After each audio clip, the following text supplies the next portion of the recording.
Hai sobat, ini si Joni mau cerita soal ayah tiri.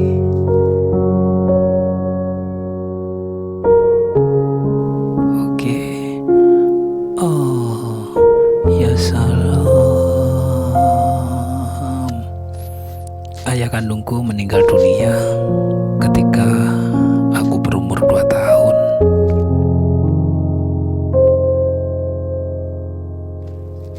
Ia meninggalkan aku, ibuku, dan adikku yang masih berumur 6 bulan. Kami hidup di desa terpencil. Belum ada listrik di desa kami.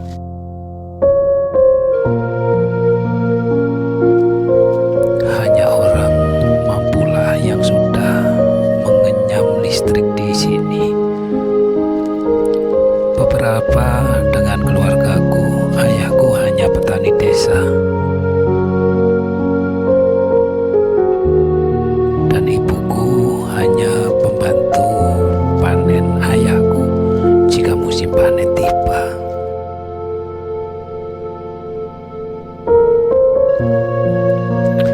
Tapi setelah ayahku meninggal, tak ada lagi yang bisa kami gantungkan.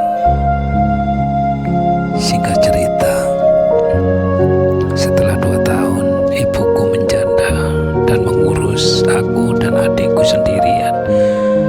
Ada seorang laki-laki tinggi kekar,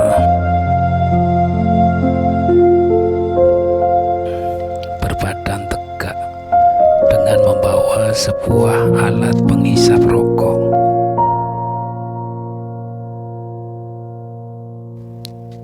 Datang dan aku tahu ia bermaksud menyunting ibuku dan hendak menikahinya. Laki-laki asing itu sama sekali belum pernah aku lihat sebelumnya. Keesokan harinya rumahku ramai sekali.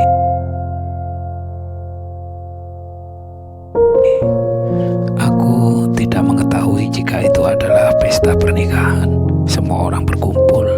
Ibuku dan laki-laki itu tampak cantik dan tampan sekali.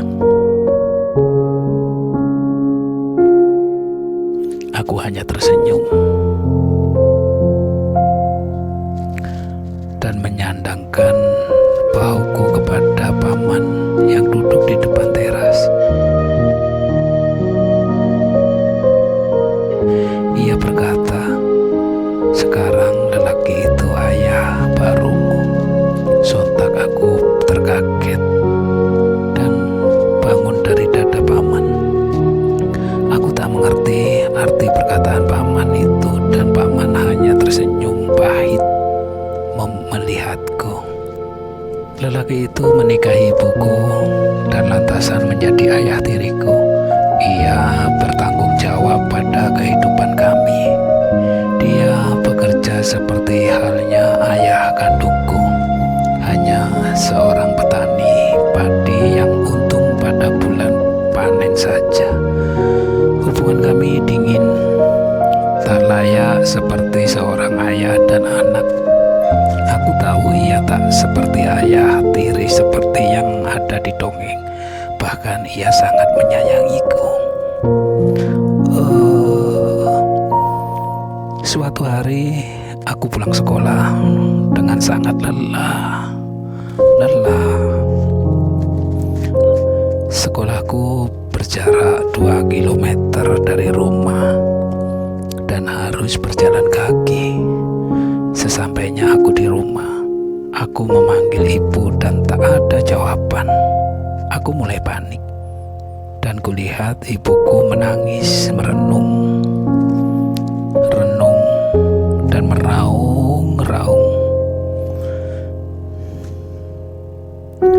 Di depan jemuran pakaian dan meremas-remas perutnya, aku semakin panik. Sakit, emah ibuku kambuh. Di rumah hanya ada adik. Ia sedang menggoreng tempe untuk makan siang. Kami sedangkan ayah tiri sedang berada di sawah.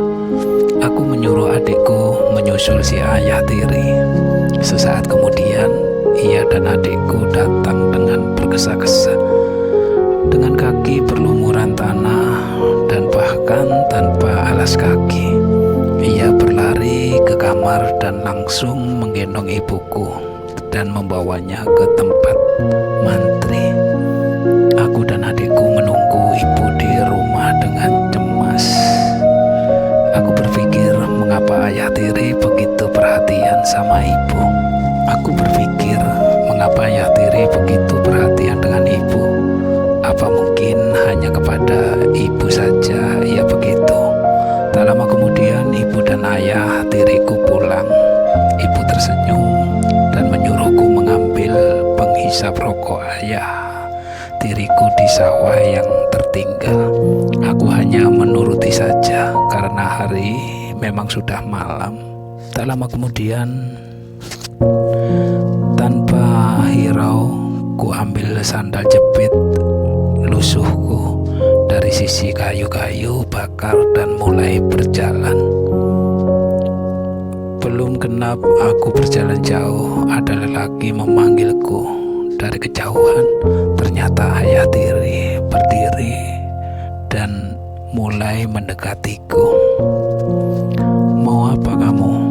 "Sudah, biar saja aku yang ambil," ia berkata sembari menepuk pundakku. Aku hanya mengangguk dan berputar arah dan kembali ke rumah.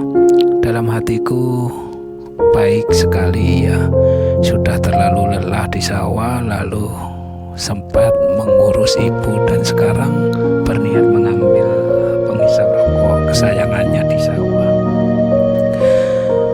Dari dulu sampai sekarang aku memang benci dengan asap rokok. Sampai pada suatu hari aku berniat untuk menyembunyikan penghisap rokok milik ayah tiri dan berniat tak akan mengembalikannya. Setelah itu ayah tiri tanpa tak bergairah dan gelisah beberapa hari. Akhirnya setelah beberapa hari itu aku mengaku dan mengacungkan pensil rokok itu pada ayah tiri, dan tiba-tiba ia menampar pipiku hingga membekas. Ia juga tampak sangat marah dan terlihat wajah kesal serta kecewa. Darinya aku menangis dan berlari pada ibu. Ibu memelukku dan berkata, "Penghisap rokok itu nyawa ayahmu. Lain kali yang sopan." Aku tak mengerti apa yang baru saja ibu katakan. Ayah tiri langsung pergi dan menyalakan api pada penghisap rokok itu, duduk di depan teras. Aku menghampirinya dan mengintip lewat kaca saja apa yang ia lakukan.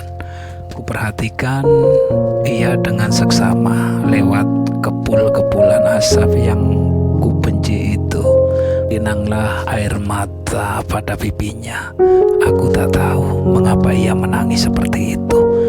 Sekali aku melamun, tanpa kusadari adikku sudah berada di sampingku dan menyodorkan buku tulisan lulusan serta pensil sebesar kelingkingnya.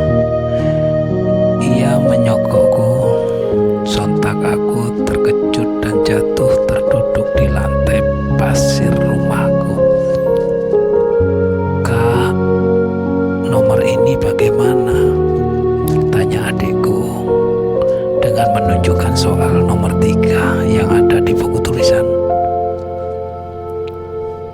Kurebut buku itu dan menyuruhnya masuk ke kamar. Aku akan menyusulnya. Tatapan ayah tiri begitu bermakna. Ia menatap awan senja dengan sesekali menghisap dan menyemburkan asap itu. Tatapan misteri seorang ayah tiri yang hebat dan perkasa. Terkadang tatapan itu berubah seperti tatapan penuh dosa. dosa dan derita. Derita panasnya matahari yang saat di sawah, derita hutang yang ia tanggung untuk keluarga yang ia naungi. Sesekali ia juga mengisap pipi lusuhnya dan menyegah keringat yang ada di dahinya. Kerutan-kerutan tragis yang seolah menggambarkan beberapa kebutuhan pokok yang belum terpenuhi keluarga dan harus ia penuhi. Sebagian peluh itu terjatuh membasahi kaosnya, kaos lusuh berwarna putih kesayangannya yang sudah tak berbentuk. Banyak sekali yang sobek dan kumuh. Rasanya berat sekali beban yang ditimpanya. Tetapi ia tetap tegar, tegap dan kokoh layaknya ayah kandungku. Baru kusadari, selama hampir 12 tahun ibu menikah dengannya, aku belum pernah sekalipun memanggilnya ayah. Aku hanya memanggil atau woi padanya. Besok ada hari kelulusan dan sudah waktunya aku untuk melanjutkan kuliah di kota. Tapi aku menyadari ekonomi keluarga kami pasti tak mencukupi. Setelah aku mengikuti tes di salah satu universitas di kota, aku yakin bisa. Aku yakin bisa, kataku pada ibu. Kami takkan bisa membayangkan kuliah itu mahal, jawab ibu dengan polos. Aku hanya menunduk dan merasakan tepukan tangan ayah tiri padaku. Ia hanya mengumam dan kembali menghisap rokoknya. Aku memang sedih mendengar perkataan ibu saja. Keesokan harinya, ayah tiri berteriak dan melompat-lompat ke girangan. Bu, anakku diterima. Aku, ibu, dan adikku lantas menghampirinya. Ia memberikan surat pemberitahuan itu pada ibu, dan ibu hanya mencoba untuk membaca walaupun ia tak satu pun mengenal huruf yang ada di dalamnya. Bahkan kertasnya pun terbalik. Kulihat senyum gembira pada ayah tiri, dan ia tampak bersemangat sekali hari ini. Bahkan aku ditawarinya singkong bakar di sore ini.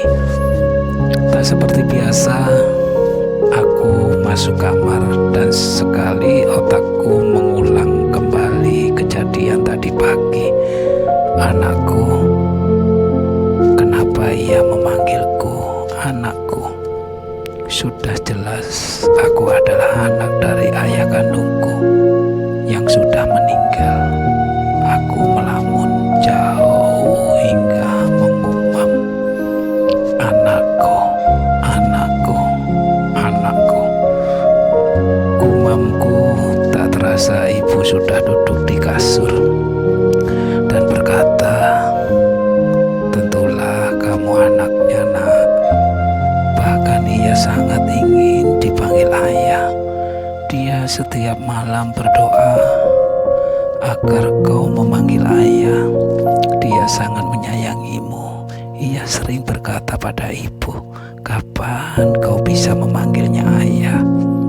Ia sangat ingin menggantikan ayah, menjadi ayahmu selamanya.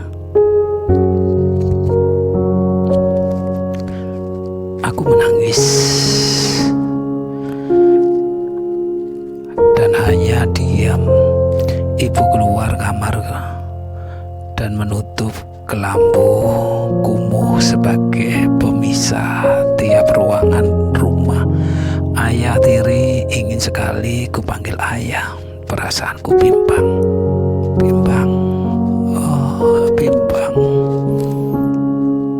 Lusa adalah hari pertama aku kuliah dan aku belum membayar uang kuliah.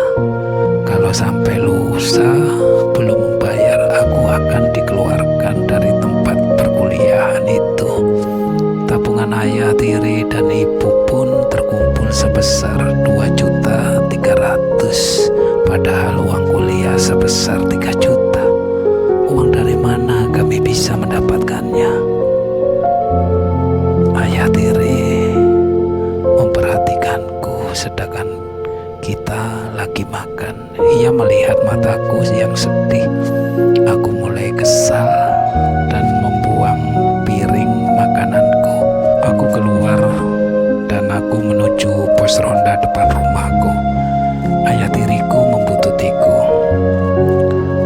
Sudah gede masih aja cengeng, kata ayah tiri dan duduk di teras rumah tanpa raut muka yang tenang dan penuh kedamaian. Ia menghisap kembali rokoknya itu dan sesekali memonyongkan bibirnya untuk menyemburkan asap. Aku sempat kesal melihatnya, tapi itulah dia, tatapan penuh misterinya kembali datang. Tak ada satupun orang yang mengetahui apa isi hatinya, yang pasti sedang gelisah, sedih.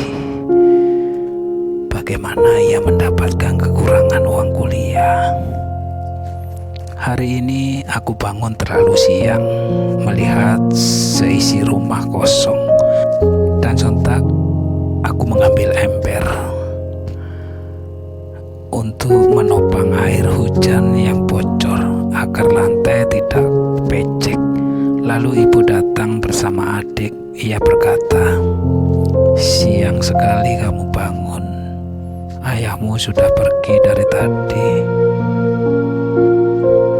Sekali ke kota untuk meminjam uang di Pemda, katanya," kata ibu sembari membawa sebuah bakul berisi singkong untuk menu makanan malam kami nanti. Sore hari ayah pulang dengan senyuman semangat. Bajunya basah, terlihat kusam. Mungkin karena basah dan sudah mulai kering lagi. Senyumannya membuatku lega. Entah apa yang ada pada pikiranku. Ia dapat uang itu, tapi yang penting ia telah kembali. Aku mengkhawatirkannya.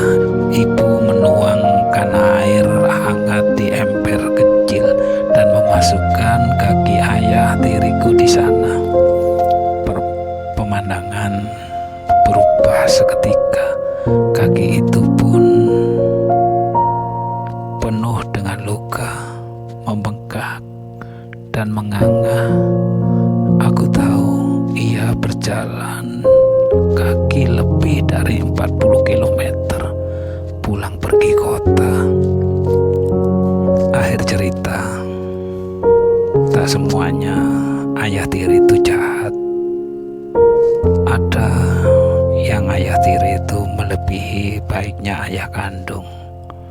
Jadi tergantung kita yang menyikapinya.